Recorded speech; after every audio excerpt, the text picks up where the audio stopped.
C'est le diplomate algérien Mohamed Bennatou qui a ouvert la série des rencontres avec le chef du gouvernement. Arrivé au terme de son mandat diplomatique après 6 ans d'exercice au Congo, il est donc allé faire ce qu'on appelle dans le jargon diplomatique ses adieux au Premier ministre. Il quitte le Congo pour Nouakchott en Mauritanie. Je quitte le Congo avec un gros pincement de corps, vraiment avec beaucoup de nostalgie. J'en garde de merveilleux souvenirs. Le Congo et la Turquie ont établi des relations diplomatiques depuis plusieurs années. Les deux pays sont régis par l'accord commercial de coopération économique et technique signé à Brazzaville en 2000.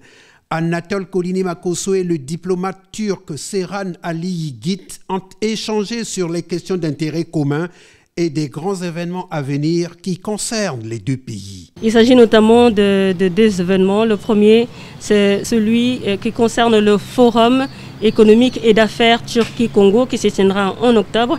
Et le deuxième événement concerne le sommet Turquie-Afrique qui se tiendra en décembre. Le troisième diplomate à franchir les portes du bureau du Premier ministre, c'est l'ambassadeur Giacomo Durazo, chef de la délégation de l'Union européenne au Congo, successeur de l'ambassadeur Mateusz Paula. Avec lui, ils ont parlé du partenariat qui existe entre le Congo et l'Union européenne, un partenariat fort qui mérite encore d'être renforcé et amélioré, a notamment précisé le diplomate européen. Nous avons échangé donc sur les différentes priorités qui concernent ce partenariat et notamment tout ce qui concerne la gouvernance économique, l'amélioration du climat des affaires, la diversification de l'économie, les investissements. Je pense que cet aspect-là est un aspect important dans notre coopération, dans notre partenariat.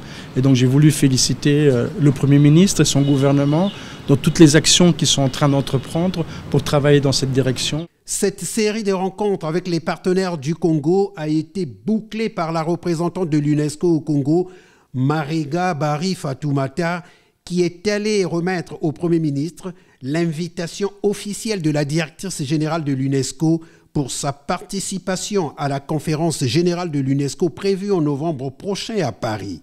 Elle l'invite à prendre part à la conférence générale de l'UNESCO, qui est l'organe suprême de décision de l'UNESCO, qui se réunit tous les 2 ans.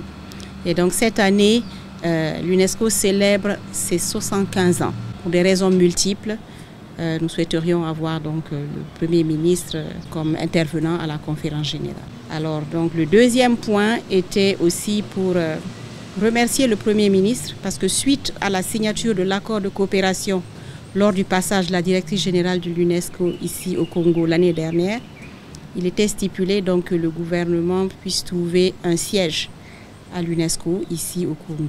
Donc c'était pour venir vraiment remercier le Premier ministre, donc à travers lui, donc le président de la République, le gouvernement du Congo, donc pour avoir attribué un siège à l'UNESCO. C'était pour tout dire un véritable ballet diplomatique.